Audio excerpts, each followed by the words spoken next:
우리 인간을 가리켜서 망각의 존재라고 하는 말이 있습니다.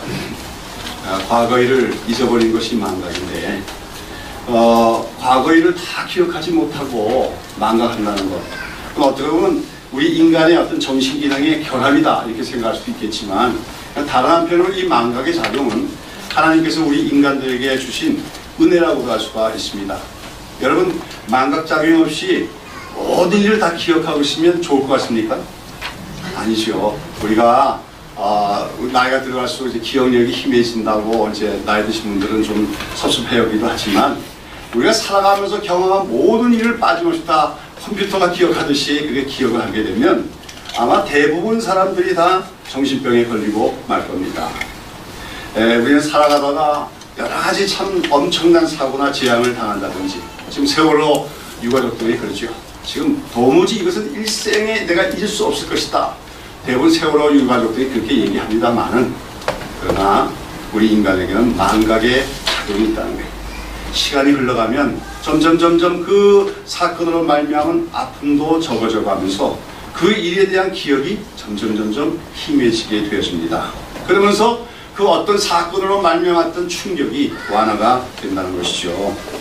그래서 우리가 세월이 약이다 하는 말을 있는데, 아무쪼록 지금 세월호 사건으로 참 슬픔을 당한 우리 유가족들에게도 그 충격이 빨리 완화되고, 말씀하시면 좀 망각의 작용이 잘 효율적으로 작용해서 세월이 약이 되는 그런 일이 그들에게 있게 되기를 바랍니다.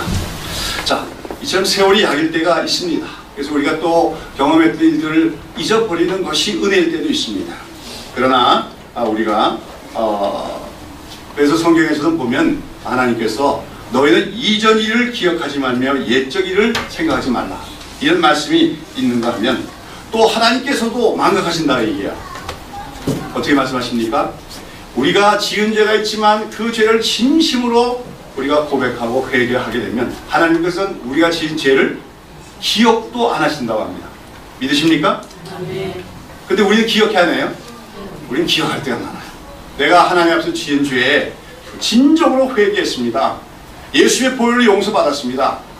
그럼 하나님은 어떻게 한다고요? 기억도 안 하신다고 분명히 성경은 얘기하는데, 우리는 뭐예요? 기억을 합니다.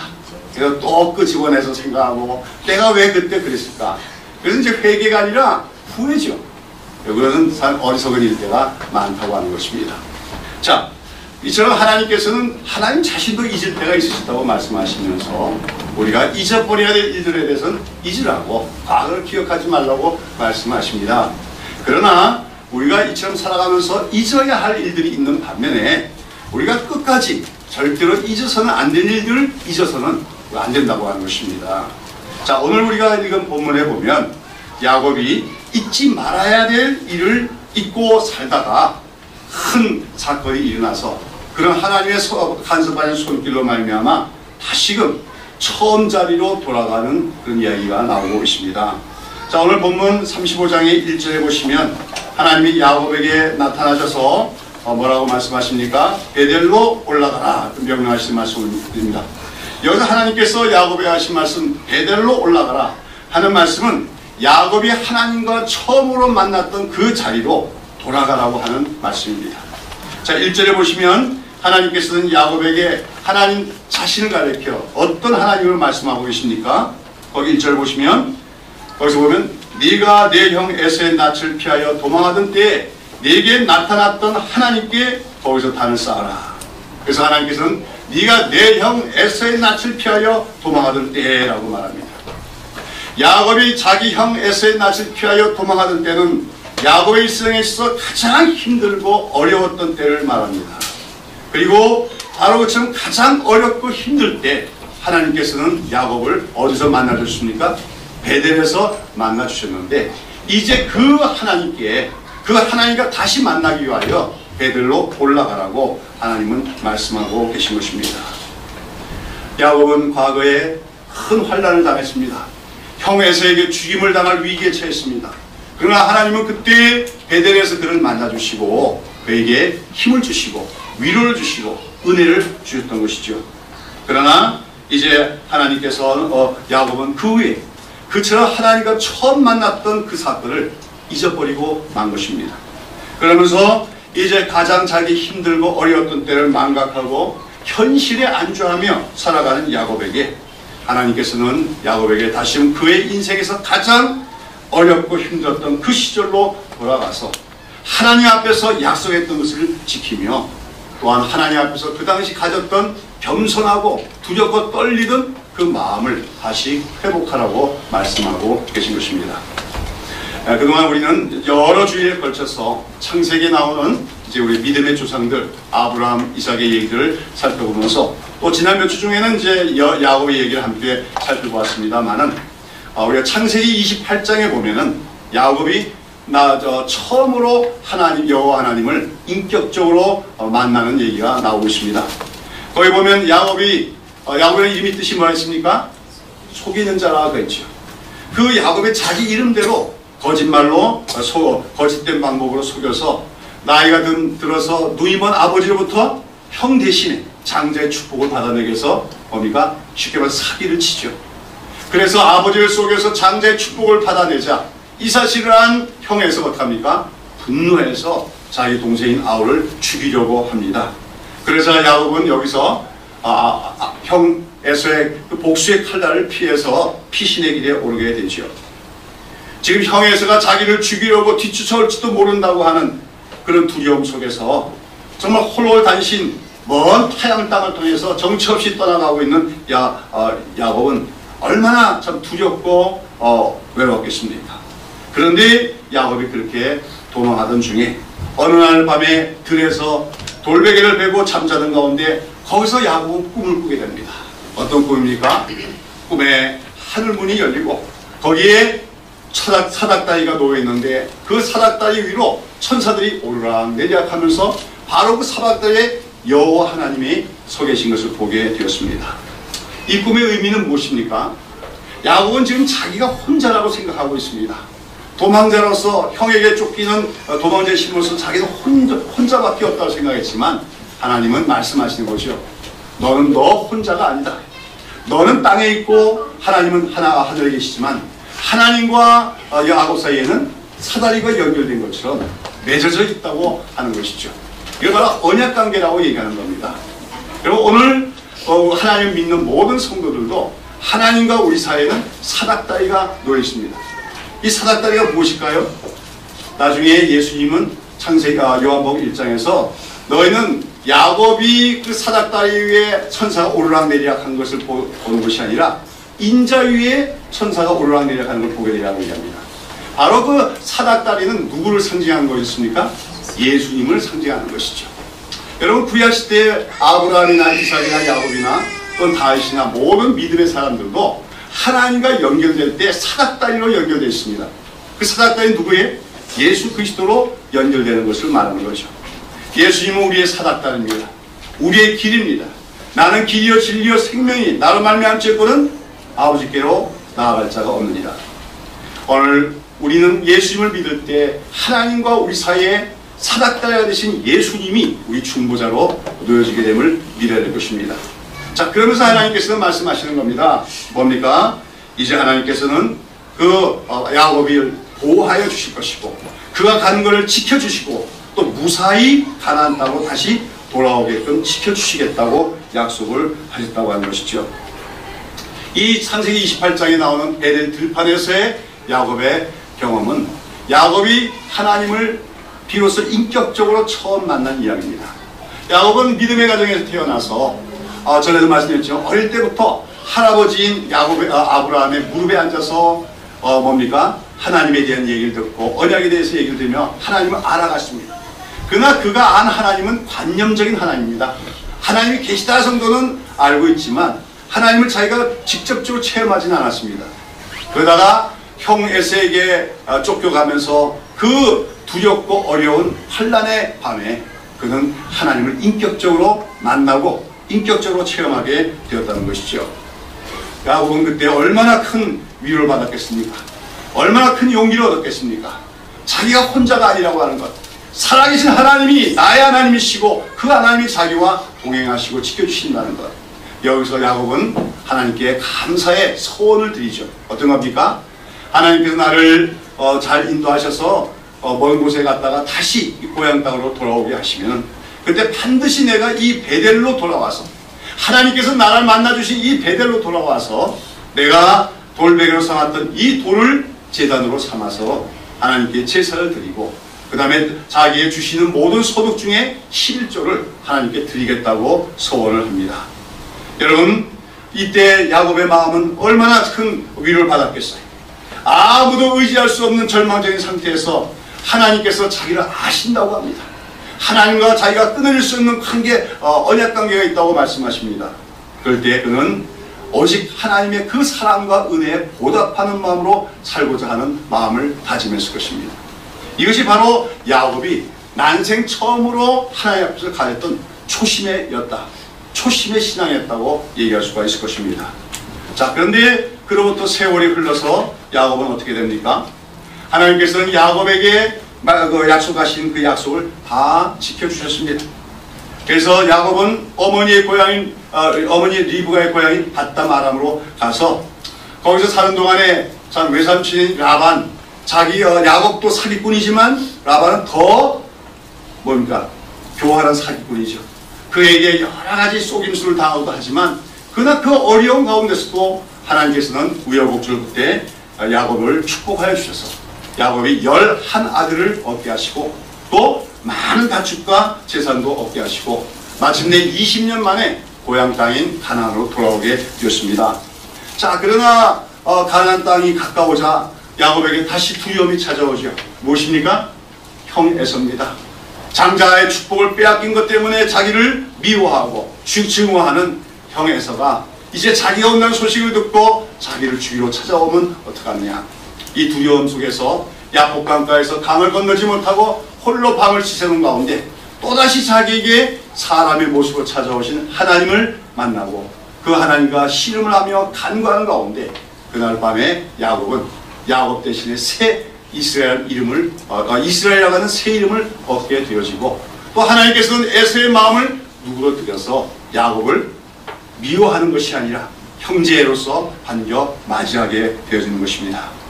자, 이렇게 해서 무사히 정말 오직 하나님의 은혜로 자기의 고향 땅에 그것도 빈손으로 들어온 것이 아니라 빈손으로 떠났던 그가 많은 재산과 많은 가족을 데리고 고향 땅인 가나안 땅으로 돌아왔으면 그가 제일 먼저 해야 할 일이 무엇이었겠습니까? 베델로 가는 것이었겠지요. 바로 하나님께서 자기를 만나주셨던 그곳, 하나님께서 자기의 은혜를 약속하셨던 그곳, 바로 그곳으로 가셔서 그 은혜를 약속을 다 지켜주심에 감사하며 자기가 소원했던 대로 하나님께 제사를 드리고 또 11조를 드리는 그 일을 했어야만 할 것입니다. 자, 그런데 야곱은 어떡합니까? 이제 무사히 가나안 땅에 들어오자 그런 하나님과의 약속을 망각하고 맙니다.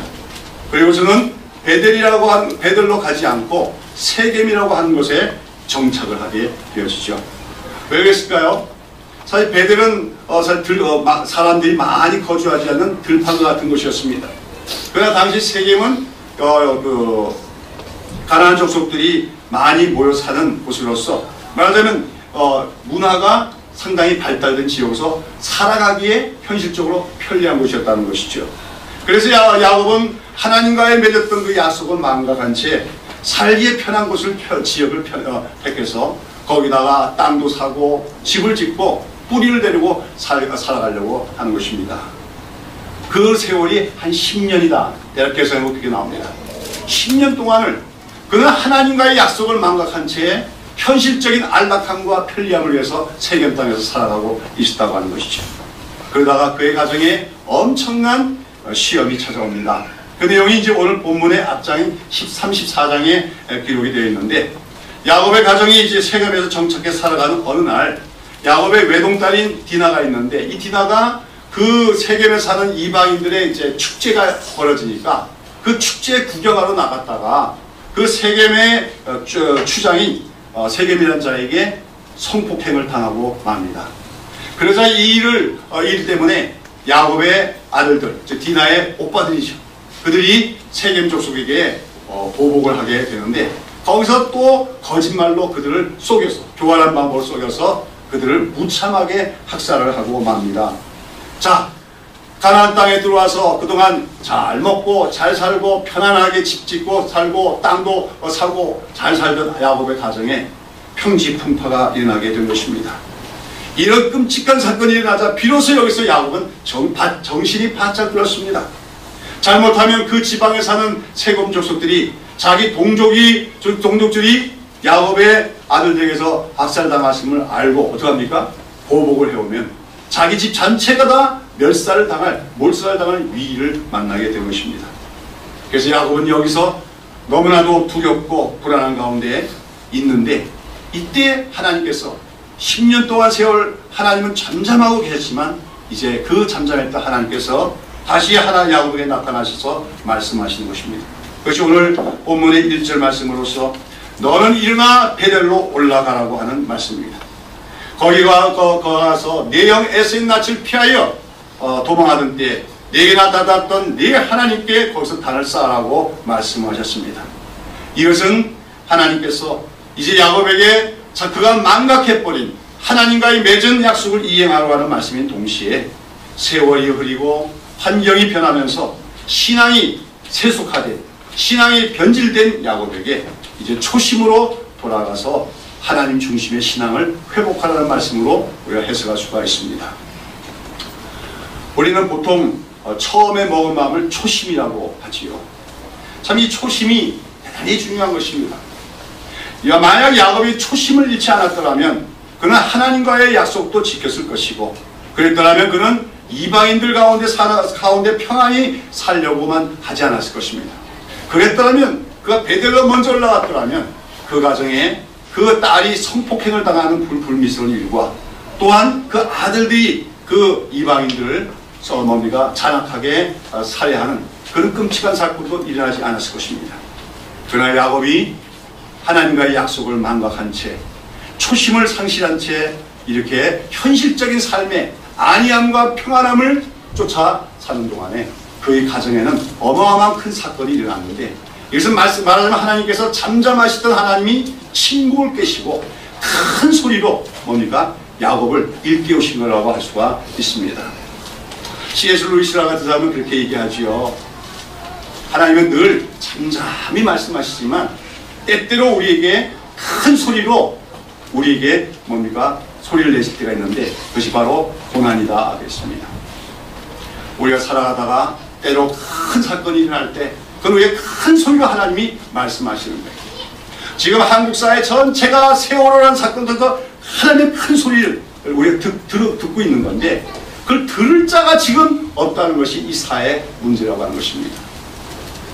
하나님이 분명히 큰 소리를 내셨지만 지금 정치인들이나 교회들마저도 그 세월호 사건 속에서 크게 말씀하고 부르짖으시는 하나님의 음성을 듣지 못하고 있는 것이 이 사회와 우리 교회의 불행이 아닌가 생각하지 않을 수가 없다는 것입니다. 그러나 야곱은 하나님의 그 큰 소리로 부르시는 소리에 벌쩍 일어나게 됩니다. 각성하게 되는 거죠. 이걸 각성이라고 얘기하는 것입니다. 지금 야곱은 여기서 하나님의 그러한 말씀을 듣고 어떤 결단을 내립니까? 자, 3절 한번 읽어봅시다. 다 같이. 우리가 일어나 베델로 올라가자. 나의 환난 날에 내게 응답하시며 나의 가는 길에서 나와 함께 하신 하나님께 내가 거기서 단을 쌓으려 하노라 하매. 하나님, 베델로 올라가자 얘기합니다. 어떤 하나님께 올라가자고요? 환난 날에 내게 응답하신 그 하나님께 올라가자고 얘기합니다. 무슨 말입니까? 내가 가장 어렵고 힘들었을 때 나를 만나주신 그 하나님, 내가 가장 연약하고 비천했을 때 나의 힘이 되셨던 그 하나님을 다시 만나자는 겁니다. 그리고 그 하나님과의 약속을 지킬 뿐만 아니라 그 하나님 앞에서 가졌던 그 초심, 처음 마음을 회복하자고 하는 얘기인 것입니다. 자, 2절에 보시면은 어떻게 하십니까? 야곱이 이에 자기 집사람과 자기와 함께한 모든 자에게 이르되 너희 중에 이방 신상을 버리고 자기 신을 정결케 하고 의복을 바꾸라 하고 했습니다. 이게 무슨 말입니까? 야곱이 자기 아들들과 가족들과 함께 그 세겜에서 사는 이방인들 가운데 사는 10년 동안에 그 가정이 어떻게 됐다는 거예요? 그 가정 속에 이방 문화가 물밀듯이 들어오고 우상 숭배까지 들어오게 되었다는 것이죠. 그래서 35장 4절에 보면 어떻게 했습니까? 4절에 보면 그들이 자기 손에 있는 모든 이방 신상과 자기 귀에 있는 고리를 야곱에게 주는지라 야곱이 그것들을 세겜 근처 상수리 나무 아래 묶고 있습니다. 야곱은 여기서 결단하고 뭡니까? 변화를 시행합니다.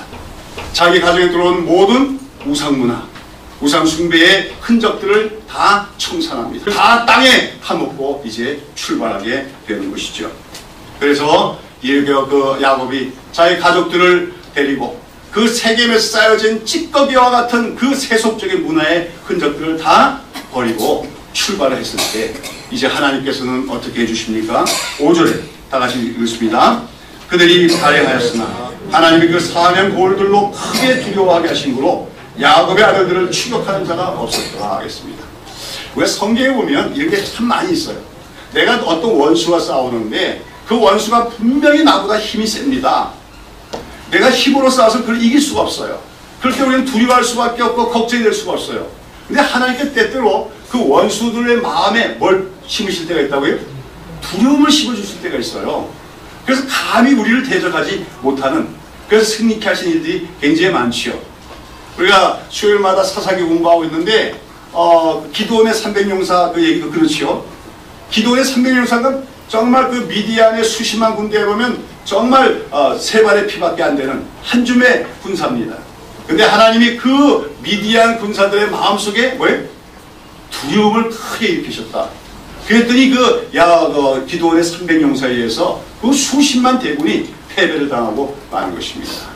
근데 지금 하나님께서는 야곱이 하나님의 음성을 듣고 하나님의 큰 음성을 듣고 어떡합니까? 결단했을 때, 하나님을 만나려고 가려고 작정했을 때, 그리고 그것을 위해서 가정에 있는 모든 이방 풍속과 문화의 찌꺼기들을 다 버렸습니다. 청산해서 출발했을 때 하나님은 그 세겜 사람들, 그 죽임을 당한 세겜 사람들의 친척들과 일가들에게 뭡니까? 두려움을 주셔서 그 야곱을 쫓지 못하게 하셨다, 보호해 주셨다고 하는 것입니다.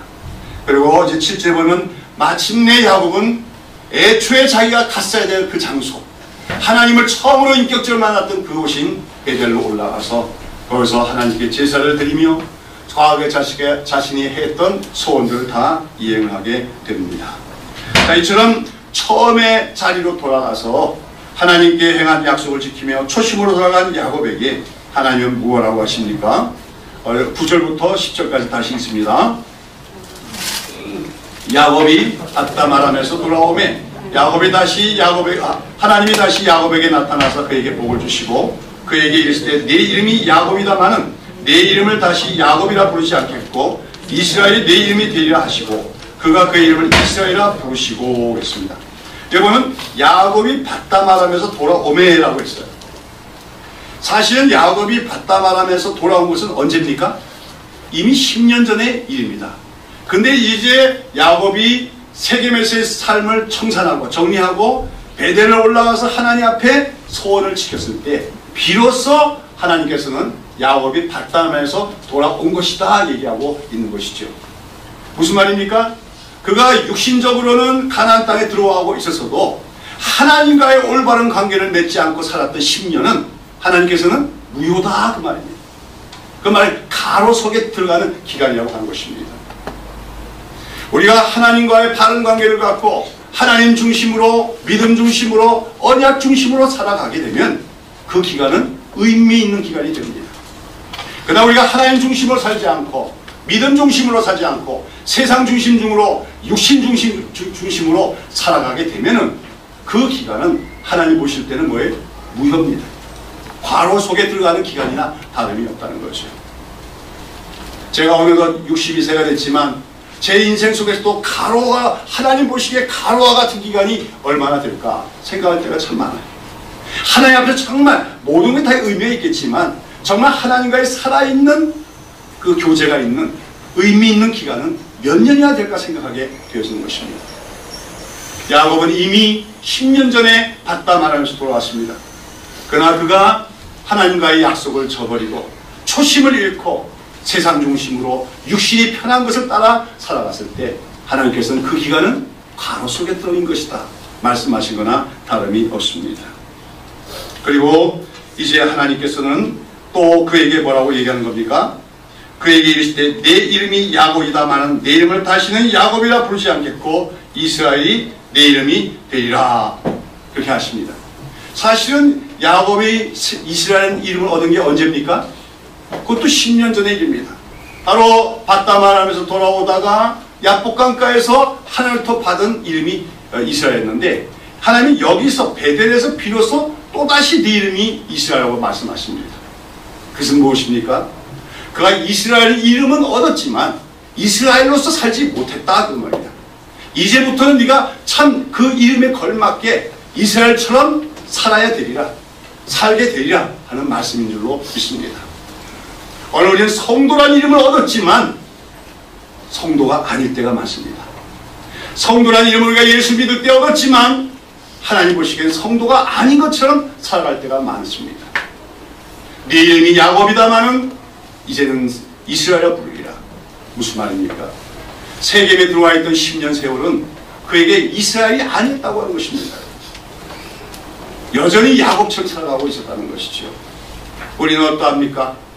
오늘도 예수를 믿고 살아가지만 우리 여전히 세상에 속한 사람처럼 살아가고 있는 건 아닙니까? 하나님 앞에서 우리는 더 이상 야곱이 아닌 이스라엘로 부름을 받은 것에 합당한 삶을 살아가는 자가 되어야 된다고 하는 것입니다. 아무튼 오늘 본문은 야곱이 하나님을 만났던 그때를 망각하고 하나님 앞에서 가졌던 그 처음 마음, 그 초심을 잃어버리고 현실적인 삶을 위해서 육신의 편안함과 세상적인 유익을 위해서 현실에 안주하며 살았을 때 하나님께서는 그를 마침내 그 가정에 일어나는 불미스러운 일을 통해서 큰 소리로 불러주시며 일깨워 주셨고, 야곱은 거기서 각성하여 하나님 앞으로 나아갔고 초심으로 돌아갔고, 그때 하나님께서는 비로소 야곱에게 언약을 다시 재확인해 주시며 그가 이스라엘이라고 하는 이름을 얻었음을 재확인해 주셨다고 하는 것입니다. 그 후에 나온 얘기에 보면 11절과 12절에 보면 하나님은 다시 아브라함과 이삭의 언약을 언급하면서 아브라함과 이삭에게 준 땅을 너에게 줄 것이다. 그리고 너로부터 많은 국민들이 생겨나려고 해서 아브라함 언약의 정식적인 계승자가 되어진 것을 선언해주고 계신 것을 보게 되는 것입니다. 여러분, 오늘 이 이야기를 통하여 우리는 베델로 올라가라 말씀하신 그 하나님의 음성이 오늘도 우리 마음속에 들리는 하나님의 음성이 되어야 될 줄로 믿습니다. 여러분, 야곱이 그의 삶에 가장 힘들고 어려울 때, 가장 연약하고 비천했을 때 자기를 만나주셨던 하나님, 그 하나님 앞에서 가졌던 그 순수하고 겸손한 초심을 회복하도록 말씀하신 그 하나님의 음성이 오늘도 우리 마음속에 늘 들려올 수 있어야 될 줄로 믿는 것입니다.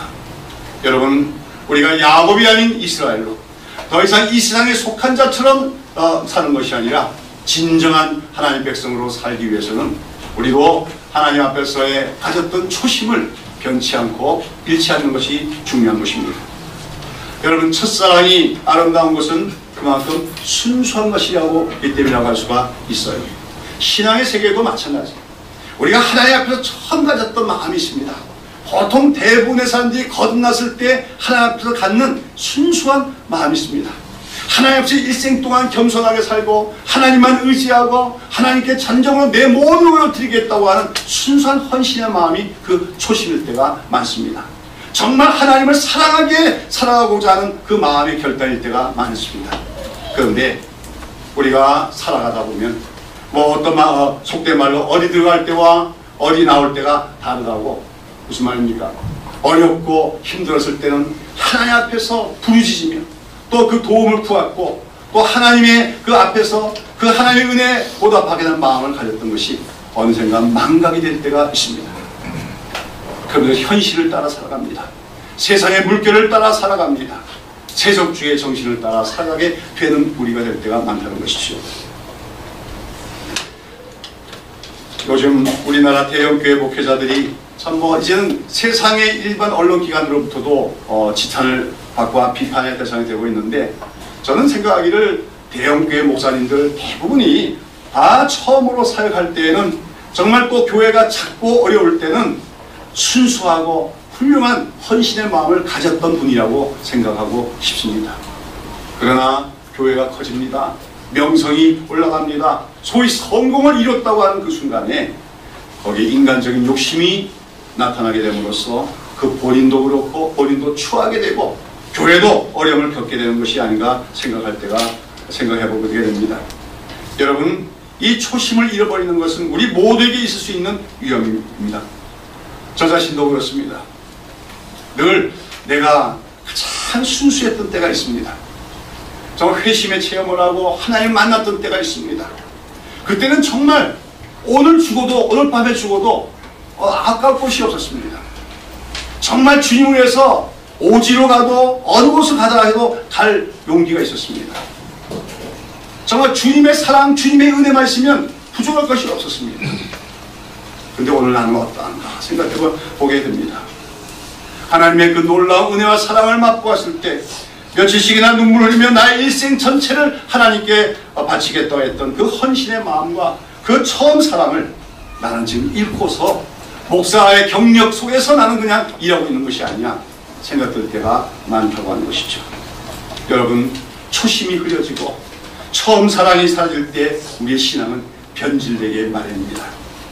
우리가 구약 성경을 보면 사울 왕이라는 사람이 그랬습니다. 그는 처음에 이스라엘 왕이 됐을 때는 겸손했습니다. 그러나 승리를 하고 업적을 쌓게 되자 교만해지기 시작함으로써 하나님께 불순종하고 하나님으로부터 벌을 받고 맙니다. 그래서 솔로몬의 왕의 경우도 마찬가지였습니다. 솔로몬 왕도 처음에 왕이 됐을 때는 하나님 앞에서 나는 작은 아이라, 자기 자신을 작은 아이라고 표현하며 오직 하나님의 지혜와만을 간구했던 겸손한 사람이었습니다. 그러나 하나님께서 그에게 복을 주셔서 형통하게 되고 부유하게 되고 영광스럽게 되자 우상숭배를 함으로써 그 이후에 이스라엘은 둘로 분열되는 비극을 끌어들인 장본이 되게 된다는 것이죠. 사랑하는 여러분, 오늘 이 야곱의 얘기를 들으면서 우리는 혹시 오늘 내가 서 있는 자리가 베델에서 하나님을 만나는 그 신앙제도 살아가고 있는 것인지, 아니면 세겜 땅에서 육신적으로는 편안하지만 하나님 중심이 아닌 세상과 현실 중심으로 살아가는 것이 아닌지, 육신적으로 살아가는 삶은 아닌지 우리 자신을 돌아봐야 될 줄로 믿습니다. 특별히 대부분의 성도들이 가장 힘들고 어려울 때 하나님 만났던 체험이 있을 줄로 압니다만, 그 환난 날에 가장 힘들 때 나를 만나주신 하나님 앞에서 내가 가졌던 그 처음 마음을 내가 혹시 잃어버리고 있는 것은 아닌가, 우리 자신을 돌아봐야 할 줄로 믿습니다.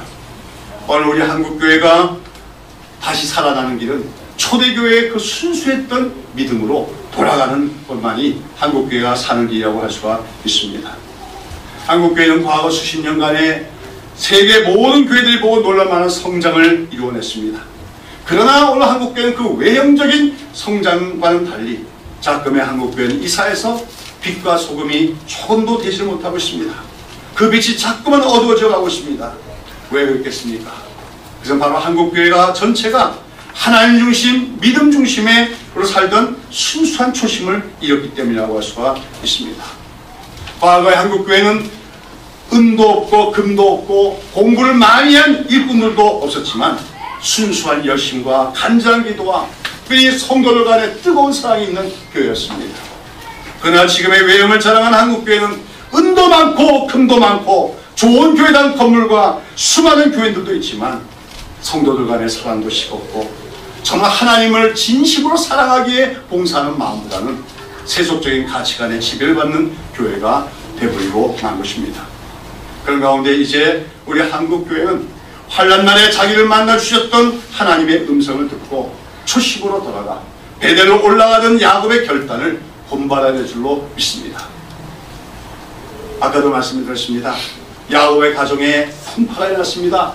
딸이 성폭행을 당하고 아들들이 살인하는 일을 저집니다. 그렇게 해서 그 이방인들에게 가정이 보복을 당해서 멸절당할 수 있는 위기가 찾아왔습니다. 그래서 하나님의 큰 음성이라고 했습니다. 호통치는 큰 소리라고 했습니다. 금년에 하나님은 세월호라는 사건을 통해서 우리에게 큰 소리로 외치셨습니다. 야곱은 하나님의 그 큰 음성을 듣고 각성했습니다.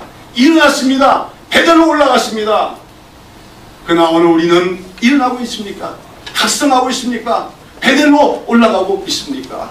이 변화가 없다면, 그 큰 소리를 내시는 그 기회를 놓치고 난다면 우리는 어쩌면 다시는 회복될 수 있는 기회를 상실하고 말지도 모르는 것입니다. 사랑하는 여러분, 또 개인적으로 여러분은 오늘 어떤 자리에 있는지 돌아보시기를 바랍니다. 여러분 세겜에 머무르고 있습니까? 아니면 베델로 올라가고 계십니까? 아무쪼록 여러분의 삶이 다시 하나님 앞에서 순수해지는, 초심을 회복하는, 처음 사랑을 회복하는 그런 믿음이 되기를 축원하는 것입니다.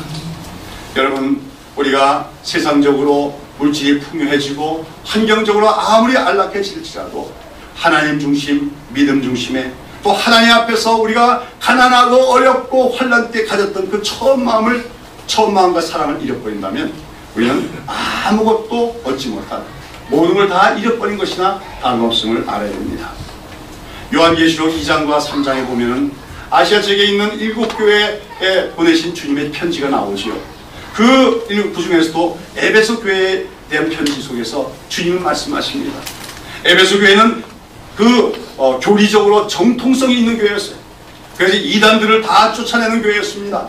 또 그리고 주님을 위하여 주님의 이름으로 많은 일을 하며 수고도 많이 한 교회였습니다. 그러나 주님은 그 에베소 교회를 향해서 뭐라고 합니까? 그러나 너에게 책망할 것이 하나 있으니 네가 처음 사랑을 버렸노라고 말씀합니다. 버렸다고 말합니다. 처음 사랑을 버렸다고 말합니다. 그러면서 그 처음 사랑이 어떻게 하다가 어디서 떨어진 것을 깨닫고 다시 되찾지 않는다면 내가 너에게서 촛대를 옮기라고 얘기하는 것입니다. 무슨 말입니까? 촛대를 옮기신다는 것은 교회로부터 성령이 떠나가시고 마는 걸 말합니다. 여러분, 교회로부터 성령이 떠나가시면 어떻게 됩니까? 그건 껍데기는 교회일지라도 교회가 아니에요. 성령이 떠나간 교회는 더 이상 거룩한 교회가 아닙니다. 사람들의 집단에게 불과하게 되는 것입니다. 오늘 한국교회가 그런 위기에 처해 있고 우리 새벽에 있을 교회도 그런 위기가 늘 우리 앞에 있음을 기억해야 됩니다. 새벽에 있을 교회가 처음으로 출범했을 때 뜨거웠습니다. 처음 사랑했습니다. 열심히 모였습니다. 그러나 우리가 언제부터인가 우리가 식기 시작했습니다. 잘 모이지 않습니다. 성도 간에도 교제가 많아지지 않고 있습니다. 혹시 우리가 초심을 잃어버린 것이 아닌가 다시 기억하는 수련이 되어야 될 줄로 믿습니다. 여러분, 훌륭한 사람이 누굴까요? 얼마나 큰 업적을 이루었는가 아니라 처음 마음을 변치 않고 끝까지 유지할 수 있는 사람이 그 사람이 위대하고 훌륭한 사람인 줄로 믿습니다. 신앙도 마찬가지입니다. 좋은 신앙은 초심을 잃지 않는 신앙이 좋은 신앙입니다.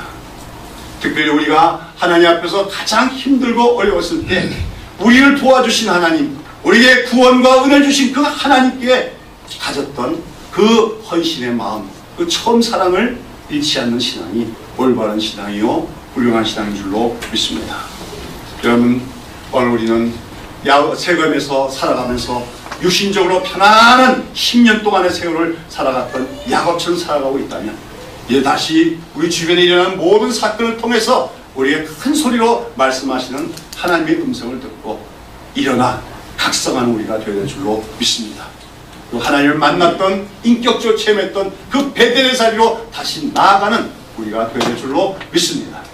야곱이 베델로 나아가서 하나님 앞에서 초심을 회복했을 때 그에게 다시 축복하시고 언약을 재확인하신 하나님께서는 지금도 처음 사랑을 회복하고 초심의 믿음을 회복하는 자들에게 얼마든지 다시 은혜를 새롭게 하시고 모든 것을 회복시켜 주실 줄로 믿습니다. 사랑하는 여러분, 일어나 베델로 올라가라 말씀하셨던 하나님, 그 하나님 오늘도 우리에게 말씀하고 계신 줄로 믿습니다. 오늘 우리도 끊임없이 우리 자신을 돌아보며 혹시 하나님 앞에서 우리가 서운했던 거 잊은 것은 없는가? 내가 하나님 앞에서 가장 겸손할 때 가졌던 그 믿음을 상실한 것은 없는가? 돌아보는 가운데 오늘도 우리가 있는 잘못된 자리에 있다면 거기서 일어나서 베델로 올라가는 그 믿음에 결단할 수 있는 우리 모두가 되기를 예수님의 이름으로 축원합니다. 기도하십니다.